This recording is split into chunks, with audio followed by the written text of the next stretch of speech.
बता देना। मिसाल टुडे से मैं आपका साथी, आपका मित्र कुणाल पंत। साथियों, आज हम आ चुके हैं लखनऊ गुइन रोड स्थित कालका बिंदादीन महाराज जी की ड्योढ़ी एवं कथक संग्रहालय लखनऊ, संस्कृति विभाग, उत्तर प्रदेश। यहाँ पर आज एक बहुत ही भव्य, बहुत ही सुंदर कार्यक्रम का आयोजन कर रखा है। चलिए हम अपने कैमरा पर्सन विजय के साथ आगे बढ़ते हैं और चलते हैं कुछ आगे, यहाँ की जानकारी लेते हैं और मिलते हैं यहाँ कुछ साथियों से जो यहाँ पर इसकी पूरी जानकारी देंगे।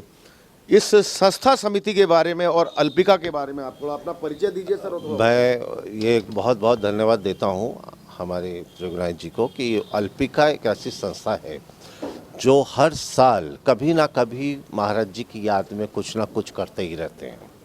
और लखनऊ के अंदर ऐसी बहुत कम संस्थाएं जो महाराज जी को लेके या लच्चू महाराज जी को लेके या शंभू महाराज जी को लेके जो ऑर्गेनाइज करते हैं या उनकी यादों को ताज़ा रखते हैं। वो मेरे ख्याल से अल्पिका ही एक ऐसी संस्था है जो बहुत सपोर्ट करती है। मेरा दूसरा प्रश्न ये है कि कुछ आज एक कार्यक्रम पूरा रखा हुआ है, कोई खास पर्व है आज, कुछ खास दिन है? आज एक्चुअल में महाराज जी का जन्मदिन है। आज उनका जन्म हुआ था जी। और वो सबसे बड़ी बात कि मेरी खुशनसीबी ये है कि मैं दिल्ली में रहता था और दिल्ली छोड़ के मैं लखनऊ आ गया हूँ। अब लखनऊ शिफ्ट हो गया हूँ और वो भी हम ड्योढ़ी पे हैं जहाँ पर हमारे बुज़ुर्ग लोग यहाँ सिखाए रहते थे, करते थे।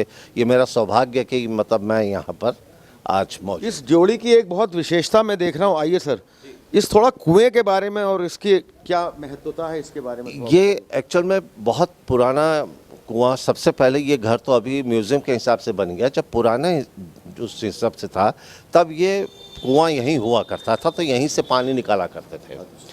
तो और यहाँ पर एक अमरूद का पेड़ हुआ करता था जो खोखला हो गया था पर अमरूद मीठे देता था। वो हमारे परबाबा ने लगाया था यहाँ वो पेड़। वो आज भी अमरूद का पेड़ है। हाँ, ये अभी महाराज जी की बड़ी तमन्ना थी कि अमरूद का पेड़ होना चाहिए। तो ये हिमांशु जो है महाराज जी के शिष्य जो हैं, तो इन्होंने अमरूद का पेड़ मंगवाया और महाराज जी की जो उनकी तमन्ना थी वो पूरी की। हम सब लोगों ने मिलके लगाया है। हिमांशु जी, आप महाराज जी के शिष्य भी रहे हुए हैं और ये अमरूद की पेड़ की जो रख रखाव, इसकी रखवाली कितना लगभग पुराना ये पेड़ और ये कुआं कितना लगभग पुराना हो गया होगा इसके? देखिए, कुआं लगभग महाराज जी के पिताजी और महाराज जी के चाचा जी लोग यहाँ पे रहे हैं काफ़ी सालों से और इस पवित्र भूमि को उन्होंने अपने एनर्जी से उपजाऊ किया हुआ है। और कुआं उसी समय का है और मुझे याद है कि कुएं में पहले पानी रहता था और भैया लोग बताते ही हैं कि पहले पानी रहता था और उसके बाद में फिर चूँकि अमरूद का पेड़ बीच में सूख गया था तो ये हुआ कि लखनऊ में महाराज जी को अमरूद का पेड़ बड़ा पसंद था। और जब भी विदेशों में भी जब बोलते थे महाराज जी तो कहते थे कि भाई हमारे ड्योढ़ी में जो एक अमरूद का बिरवा हुआ करता था, तो उसी को ख्याल में रखते हुए हमने, भैया ने और सभी लोग ने ड्योढ़ी में जो कर्मचारी हैं सबने मिल के जो है अमरूद के पेड़ की स्थापना की फिर से, ताकि फिर से जो है ये पवित्र ज़मीन जो है वो उपजाऊ हो सके।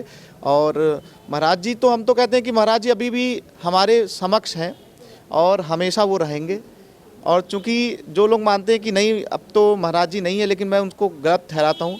अभी भी आप फील करेंगे तो आपके रोंगटे खड़े होंगे, महाराज जी साक्षात हमारे साथ में हैं। नहीं, इसमें मैं आपको बताएं, ये ड्योढ़ी जो हॉल है जहाँ पर आज प्रोग्राम है, ये जगह ऐसी कि आज भी जब हम खड़े होते हैं तो पैर कांपते हैं। क्या बात। क्योंकि ये बड़ी पवित्र जगह है और जितने भी बड़े बड़े महान कलाकार आते हैं सब यहाँ मत्था टेकते हैं और सब यहाँ से मत्था टेक, क्योंकि बाबा परबाबा और यहाँ तक कि मैंने भी तालीम महाराज जी से यहीं ली। अच्छा, इसी हॉल में। क्या बात है। हम छोटे थे और यहीं पर ही। और अमरूद का जो पेड़ था, महाराज जी को अमरूद बहुत पसंद था, तो वो खोखला हो गया था, उसके बाद भी अमरूद देता था वो महाराज जी तोड़ तोड़ के खाते थे, हम लोग को खिलाते थे और यहीं पर ही बाहर बैठे रहते थे।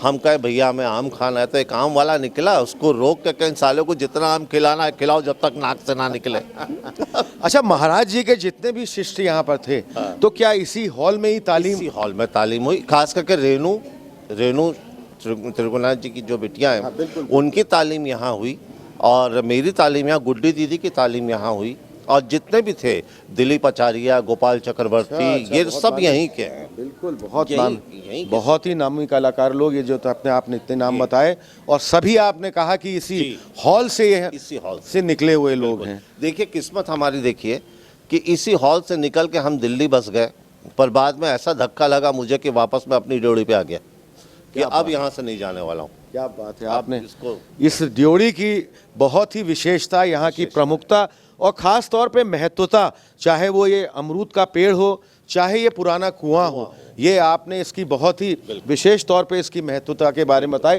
तो साथियों, जैसे देखिए लोग लगातार यहाँ पर आ रहे हैं, बढ़ रहे हैं, हम आपको यहाँ पर पल पल की रिपोर्टिंग आगे भी दिखाते रहेंगे, और कुछ अंदर भी कक्ष हैं, चलेंगे और थोड़ा इसे इसके बारे में भी जानेंगे। आइए सर, थोड़ा अंदर चलते हैं। विजय हमारे कैमरा पर्सन, हाँ, जूम करके बारीकी से, ये जो अंदर वाला कक्ष भी है, कई वाद्य यंत्र में देख रहा हूँ, तानपुरा है, जैसे हारमोनियम, तबला है। हुआ करता था, मतलब जैसे बिस्तरा, मतलब पहले एक टॉयलेट हुआ करता था यहाँ, तो वो बाद में महाराज जी ने चेंज करवा के वहाँ कर दिया, इसको कमरा बना दिया था।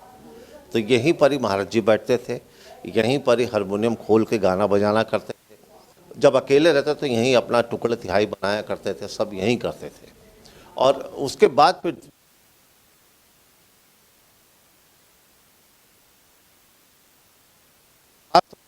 कहूँगा कि यहाँ पर जूम करके जितने वाद्य यंत्र ये रखे हैं, और कुछ पुरानी तस्वीरें भी जो विजय आपके ठीक पीछे हैं, इनको भी आप कैमरा से अपने जूम करके पूरी दिखाइए।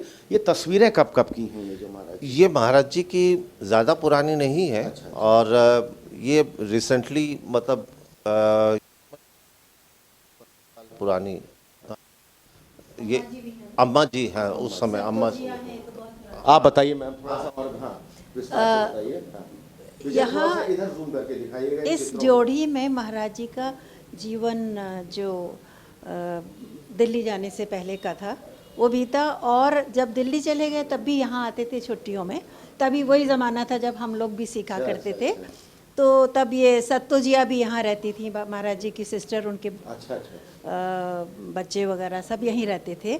तो ये कुछ फ़ोटो हैं उस टाइम की हैं, जब अम्मा जी भी थी और सत्तो जिया भी थी, बाकी उस समय की हैं। और इधर इस तरफ जो आप देख रहे हैं वो दिल्ली जाने के बाद उनके कार्यक्रमों की, जो उनके शिष्यों के साथ में है, और अनेक बड़े बड़े कलाकार जैसे जाकिर उस्ताद साहब हैं, और अमजद भाई, अमजद साहब सरोद वादक हैं, उन सब के साथ की हैं। तो वो, और उसके बाद जो रिसेंटली जो बता रहे हैं, महाराज जी जो भी काम करते थे उनकी फ़ोटो जो भी आती थी, फिर वो यहाँ संग्रहालय में लगाते रहते। आपका मैम, मैं थोड़ा परिचय, आपका शुभ नाम पूछना भूल गया, और ये भी जानना चाहूँगा कि कितने समय से आपने लगातार यहाँ पर अभ्यास किया, कितने साल तक आप यहाँ रहीं? मैं पूर्णिमा पांडे, अब तो लखनऊ की ही निवासी हूँ, वैसे उत्तराखंड से हूँ। और इस ड्योढ़ी पे मैंने सीखा लगभग 17-18 साल की उम्र के बाद, जब भी महाराज जी, आप तो भातखंडे म्यूजिक कॉलेज में? जी जी जी जी, भातखंडे में मेरा जीवन बीता, मैं वहीं सिखाती रही। उसके बाद प्रिंसिपल, फिर कुलपति हो गई। आपका परिचय समझ गया। और मैं बताऊं आपको, आज भी दीदी में वो पुरानी तालीम, पुराना अंदाज आज भी कायम है। क्या बात है। जो आजकल के युग के जो बच्चे नाच रहे हैं उनमें वो चीज़ नहीं है जो इनमें है, पर लेने वाला कोई नहीं है इनसे। आजकल का जो समय निकल गया है, बच्चे ना प्रैक्टिस करते, ना मेहनत करते। ऐसे ऐसे लोग आज जीवित हैं, अच्छे रहें, भगवान करे, कल को नहीं रहेंगे तो ये सब चीज़ें जो सीखी सब लेके चली जाएंगी। तो मैं तो अब आया हूँ, मैं तो पकड़ूंगा इनको कि मुझे कुछ दो ताकि मैं कुछ करूँ। भाई मुझसे बड़ी हैं उम्र में इतनी, और हमसे मतलब इतनी सीनियर हैं, तो मेरा तो हक बनता है इन पे, क्योंकि मैं गुरु भाई हूँ उनका। क्या बात है मैम। आपसे अंतिम प्रश्न अब मेरा, जैसे आपने, सर ने भी मुझे बहुत विस्तार से बताया, आजकल का समय बड़ा रैप का, ये डीजे डांस वगैरह ये है, अधिक से अधिक कथक की तो लोग क्या जा रहे हैं, अभी भी आते हैं, अभी भी इस पे जो है कथक में रुचि रखते हैं, क्या कहना चाहेंगे आप? देखिए, कथक ऐसी चीज़ है, क्लासिकल कहा है तो है ही, क्लासेस के लिए है, मासेस के लिए है ही नहीं है। Correct, तो पहले भी गिने चुने लोग आते थे। यही कारण है कि हमारे जो यहाँ this is for classes not for mass. Correct correct. तो गुरुओं में भी देखिए गिने चुने गुरु हैं, हम नाम को उंगली पे गिन सकते हैं। शंभू महाराज जी चले गए, उनको अभिनय सम्राट का उपाधि मिली थी उस ज़माने में।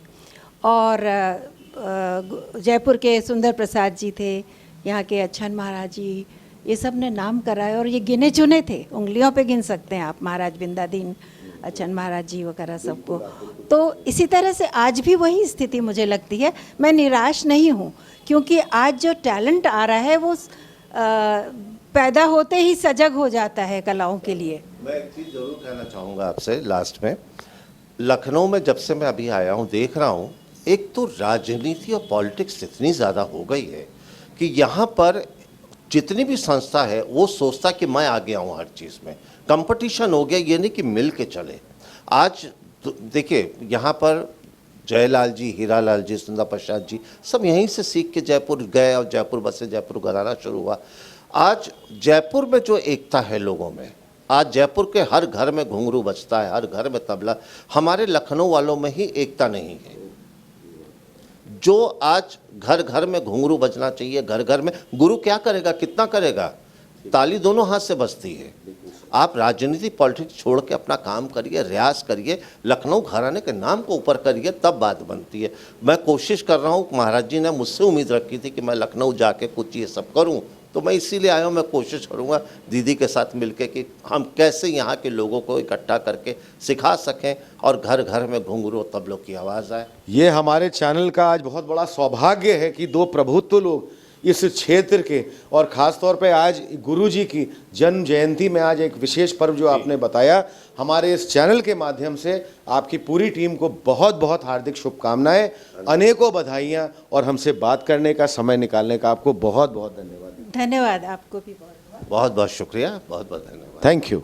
हम सदा आपके साथ ही रहेंगे। जब भी आप हमें याद करेंगे हम आपको खड़े जरूर हम आपसे बात करते रहेंगे हमेशा।